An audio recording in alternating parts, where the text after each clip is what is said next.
Hello and welcome to OnPoint. I'm Monica Trousey. With me today is Michael McAdams, president of the Advanced Biofuels Association. Mike, thanks for coming on the show.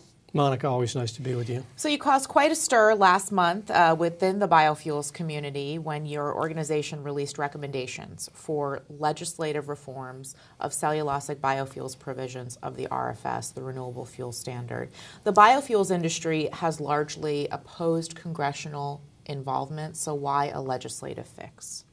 Well, we represent the next generation. Our association's been around about 10 years now. We have 30 members from all over the world, and most of them make advanced and cellulosic fuels. And what we said in our speech last week was that the RFS has worked really well for some folks, but it hasn't worked as well for the advanced and cellulosic sector. And so we called on three basic provisions that needed to be legislatively reformed because we believe that that'll help jumpstart the actual ability to deliver these plants. And up to this point, we've had very limited ability to get the financing for these plants, and that's why we made these three recommendations. EPA is moving to make changes. Have you lost confidence in the agency? Oh, I wouldn't say that we've lost confidence. What we have said from the beginning is that we'll work with anyone. We'll work with any of the stakeholder groups. We'll work with the administration, the White House, EPA, DOE. We were very engaged with the Department of Defense program on the DPA program in the past. We will work with Capitol Hill, but what we have done in terms of shifting is we've made it very clear that we are at a very crucial time in our sector of the industry's development, and we need resolution. What we don't need is more hearings and comment periods. What we need is actions and solutions.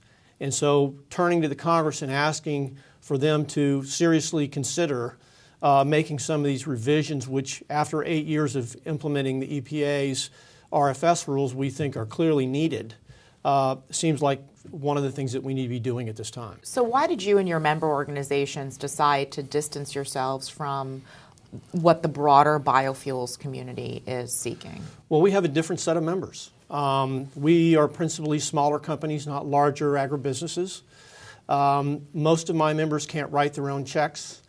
We're the little guys. We're David, if you will, right? And so for us, it's time for us to try to move off what has been 2 to 3 years of suspended animation and to actually try to get the policymakers to step up, be they in the administration or on Capitol Hill, and preserve what they had as a vision to deliver the advanced and cellulosic industry. So since making your speech, what's the response been like, and is there a push to form some type of coalition around this idea? Well, the great thing, I will say the speech was very well received. I was delighted that the Wall Street Journal covered it in detail. I've had a lot of members from both sides of the aisle reach out to us and want to explore for instance, like the cellulosic waiver credit. Why did I say that this is a loophole for the oil industry? Why do we need to legislatively fix the credit? Well, because at the end of the compliance periods, these guys can just simply choose a waiver credit instead of actually buying the fuels. If I was fixing the statute would make it very clear that if my members made the gallons, then the oil industry would have to buy those gallons first and not have the opportunity to, in lieu of buying the actual gallons that were made, which would no longer be phantom fuels, but actually buy the waiver credit. I mean, buy the fuel instead of the waiver credit. How has your organization connected with the oil and gas industry on your proposal? Because it sounds like some of the things you're asking for are similar. Well, I would say we have similarities with the oil industry in terms of our frustration over not having the RVO put out. What we have said at ABFA for now for a year and a half is simply take the numbers off the EMTS system and use those as the mechanism for setting the RVO. That way you wouldn't have 3 years of this political mishmash back and forth quandering about what the numbers are going to actually be, because the EMTS system in February puts out the actual completed numbers for the year every year. So just move the date from November, which they've missed every year now for whatever reason, and just make the date in the end of February and take the actual numbers and start from those numbers and move forward. So you're pushing for this legislative fix, but RFS reform does not seem to be a top-tier energy issue for this Congress. And the politics of reform heading into 2016 are pretty sticky. What do you think the overall chances are for some type of legislative reform of the RFS? Well, I'm not naive, and I agree with you that the politics and a track record in the last 4 years of performance of the legislative branch of government has, not been at an all-time high. But nevertheless, for the people that I represent, I have to get out there and try to do everything I can to see that the vision of a cellulosic and advanced industry has an opportunity. And so that's why we've taken this step. That's why we will push the Congress very hard. That is why we intend to meet with any stakeholder group that's willing to work with us to see if there's a combination of objectives that we can align on.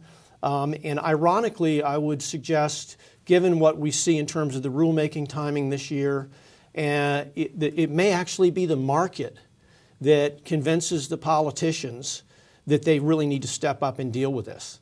I mean, I'm certainly no competition to the big corn industry and the big oil industry in terms of having revenue and lobbyists and hiring people. We're just a small trade association that punches above our weight. But the markets are huge, and the markets might be able to turn that trick far better than one might think. On cellulosic specifically, EPA recently asked for more data to aid in determining annual volume standards. What does that indicate to you? And does that mean that we could see more delays coming from the agency? Well, Monica, as always, you've put your finger right on the concern. The 14 rule was supposed to be out in November 30th of 2013. It's now April 1st of 2015. That is a tradition. They've traditionally looked to try to collect data prior to putting out the numbers. That makes me anxious about, are they going to be able to hit the deadlines? I hope they are. I would have actually hoped we could have had the deadline, the RVO proposal out much earlier in the year, since they weren't able to do it in November. But every day that goes by puts my members at risk, because there's only so much financial appetite for inconsistency and uncertainty. And so what we're trying to do with this whole legislative strategy is help try to bring some certainty to this sector of the marketplace. So if we see delays from EPA, no action legislatively, because as we talked about, it's a tough hill to climb, where does this all go? Well, unfortunately, it's got to go in one of three places, right? So when you look at government, it's one of three places. They are either going to complete the rulemaking, or the lawsuits that are pending, the courts are going to force them to do something in response to missing the deadlines. Or they're going to put an RVO out, which I would suggest when the RVO comes out, we'll have a much better idea whether the RVO is likely to receive less consternation than the last one that was proposed.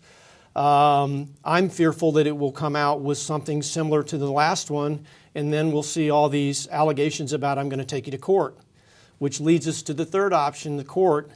And so we don't want to go to court, because that doesn't solve our problems. We need to make some fixes to the statute itself so that we have more certainty for our sector, so that the banks will loan the money to build these new innovative plants.